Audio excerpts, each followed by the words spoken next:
Increasing and decreasing ஃபங்க்ஷன்ஸ்னால் என்ன அப்படின்னு பார்க்கலாம்.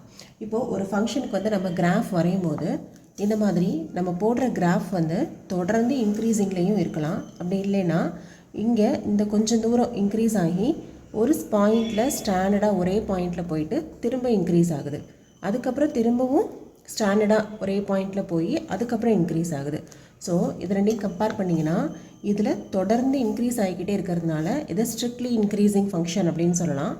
இதில் பிரேக் ஆகி சில பாயிண்ட்ஸில் கான்ஸ்டண்ட்டாக போய் அப்புறமா இன்க்ரீஸ் ஆகுது இல்லையா, இந்த மாதிரி ஃபங்க்ஷனை வந்து நம்ம இன்க்ரீசிங் ஃபங்க்ஷன் அப்படின்னு சொல்லுவோம்.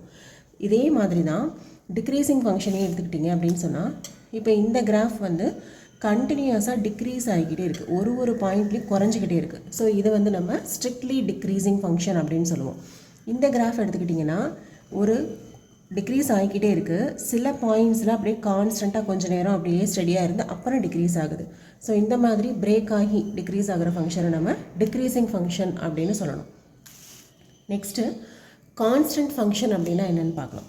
கான்ஸ்டன்ட் ஃபங்க்ஷன் அப்படிங்கிறது அந்த ஃபங்க்ஷனுடைய கிராஃப் வந்து எப்படி இருக்குன்னா ஸ்டெடியாக ஒரே பாயிண்டில் ஒரு ஸ்ட்ரைட் லைனாக போய்கிட்டே இருக்கும். அந்த மாதிரி ஃபங்க்ஷனை நம்ம வந்து கான்ஸ்டன்ட் ஃபங்க்ஷன் அப்படின்னு சொல்லுவோம். நெக்ஸ்ட்டு சில ஃபங்க்ஷன்ஸுடைய கிராஃப் எப்படி இருக்கும் அப்படின்னு பார்த்தீங்கன்னா இந்த மாதிரி ஃபஸ்ட்டு இன்க்ரீஸ் ஆகும், அப்புறம் டிக்ரீஸ் ஆகும், அப்புறம் திருப்பியும் இன்க்ரீஸ் ஆகும், டிக்ரீஸ் ஆகும். இதே போல் இன்க்ரீஸிங்கும் டிக்ரீஸிங்கும் மாறி மாறி இருந்தது ஒரு கிராஃபுக்கு அப்படின்னு சொன்னால் அந்த ஃபங்க்ஷனை நம்ம வந்து நெய்தர் டிக்ரீசிங் நார் இன்க்ரீசிங் ஃபங்க்ஷன் அப்படின்னு சொல்லுவோம். டெஃபினேஷன் மெத்தடில் நம்ம எப்படி வந்து ஒரு ஃபங்க்ஷனை இன்க்ரீசிங் டிக்ரீசிங்லாம் கண்டுபிடிக்கிறது அப்படின்னு சொல்லி பார்க்கலாம்.